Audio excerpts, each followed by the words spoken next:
WHO को लेकर चीन और अमेरिका की तकरार में अब रूस ने भी चीन के समर्थन में दखल देना शुरू कर दिया है, जबकि खुद रूस भी कोरोना वायरस की महामारी से उतना ही परेशान है जितना कि यूरोप और अमेरिका। इसके बावजूद रूस अमेरिका की बयानबाजी और अमेरिका की कार्यवाही के खिलाफ लगातार चीन का बचाव कर रहा है। लेकिन डोनाल्ड ट्रंप ने WHO को यह धमकी दी है कि अभी तो अमेरिका ने केवल फंडिंग रोकी है, लेकिन अमेरिका WHO से पूरी तरह बाहर भी निकल सकता है। जिसके बाद रूस ने अमेरिका की आलोचना करते हुए कहा है कि एक देश के राजनीतिक हितों के लिए हम सब कुछ बर्बाद नहीं कर सकते। यानी कि रूस कहना चाहता है कि अमेरिका की वजह से WHO जैसे वैश्विक संगठन को बर्बाद नहीं किया जा सकता। हालांकि देखा जाए तो रूस का यह बयान किसी को पसंद नहीं आया, क्योंकि WHO ने चीन के राजनीतिक हितों का बचाव करने के लिए पूरी दुनिया को सही जानकारी नहीं दी और आज पूरी दुनिया बर्बाद है, तो इसका जवाब कौन देगा। हालांकि भारत भी वैश्विक राजनीति का एक बड़ा हिस्सा बन चुका है। ऐसे में अगर भारत की बात की जाए तो भारत पूरी तरह से अमेरिका के पक्ष में खड़ा है,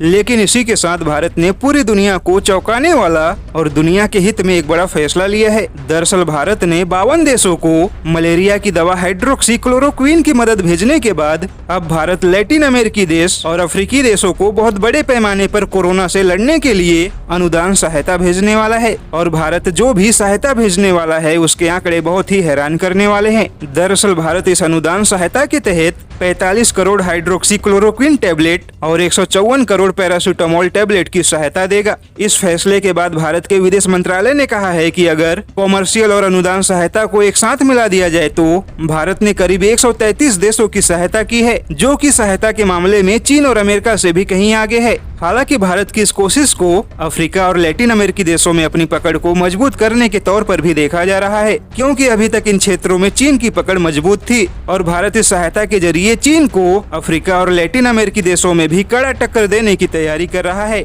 ऐसे में देखा जाए तो भारत सहायता के पीछे अपने राजनीतिक हितों को भी मजबूत कर रहा है।